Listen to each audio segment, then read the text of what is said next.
Qo'qonlik tabib meni ko'rsa, seni Alloh ursin, qorning teshilsin. Men rozi emasman bergan pullarimga.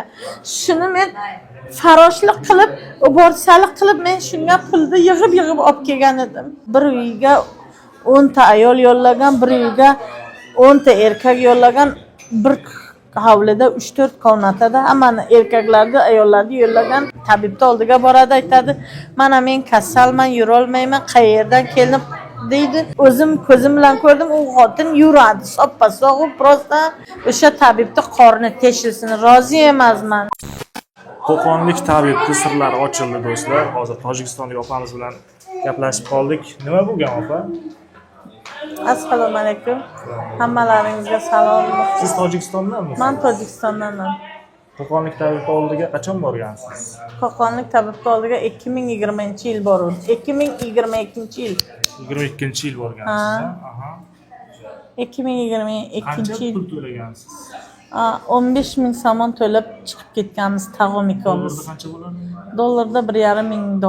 1,5 ming dollarga mana shu qizchangiz yurib ketish uchun olib borgansiz Qo'qonga.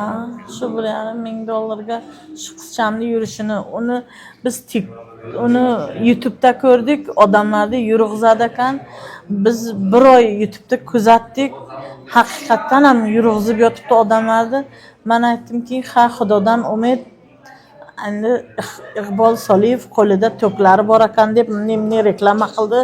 Borsak, bunday qilib qizimni kallasini silaydi ekan u. Boshqa qaramadi ham. Shu bir silab qo'ydi, tamom. Qaramadi ham. Mana Keyin qanday bilib qoldingiz? Qanday bilib qoldim? Birta xonadonda yotdik. U xonadonda soppa-sog' ayollarni kolyaskada o'sha uyda kvartiram turadi ekan. Arendani kvartira. Ayollarni yollagan.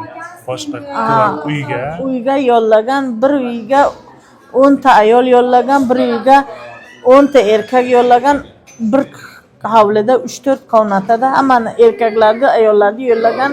Biz bir xonasida tag'om, men, qizim, farzandlarim bilan yotdim.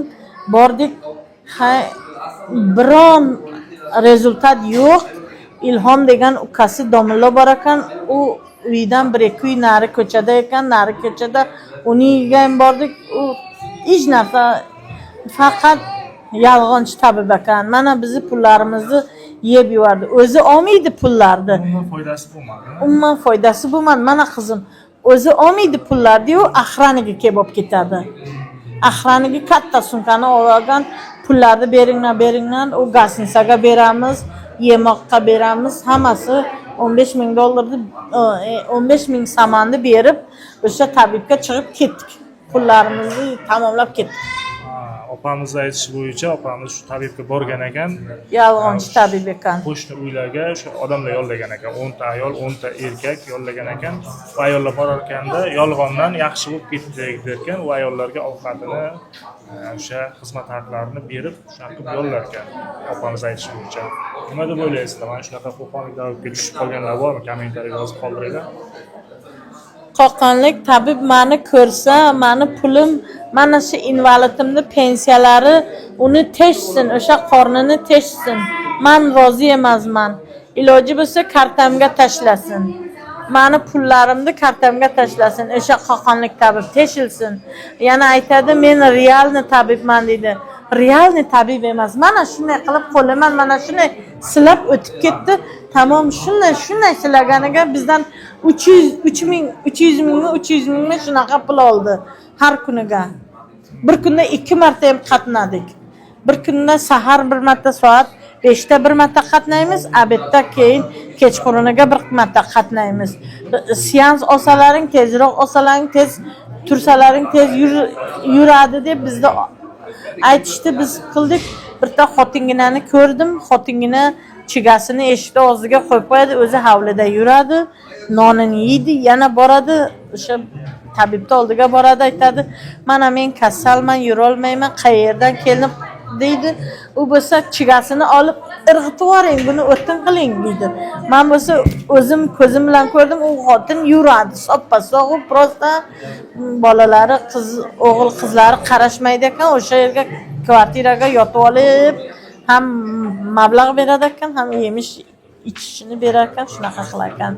O'zim 10 kun, 12 kunni, 13 kun turib 15 ming so'mni berib, o'sha tabib meni realman tabibman, haqiqiy tabibman deydi. O'sha tabibni qorni teshilsin. Rozi emasman. Shuni invalidimni pulini yedimmi, men rozi emasman. Mana O'zbekistonda o'sha nima deydi?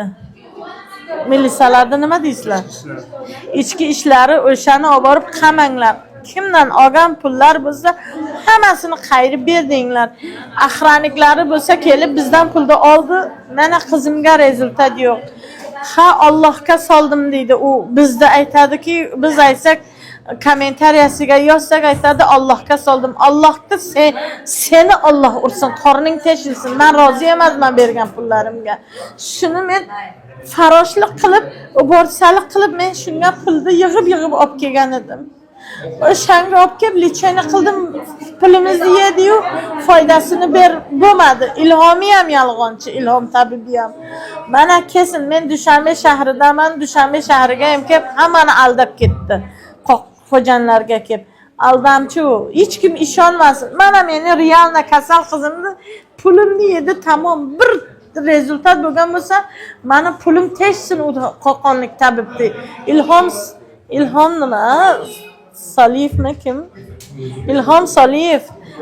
Mana men uyingga bordim. Havlingda o'sha zangori zabor qilib qo'ygan eding, to'sib qo'ygan eding.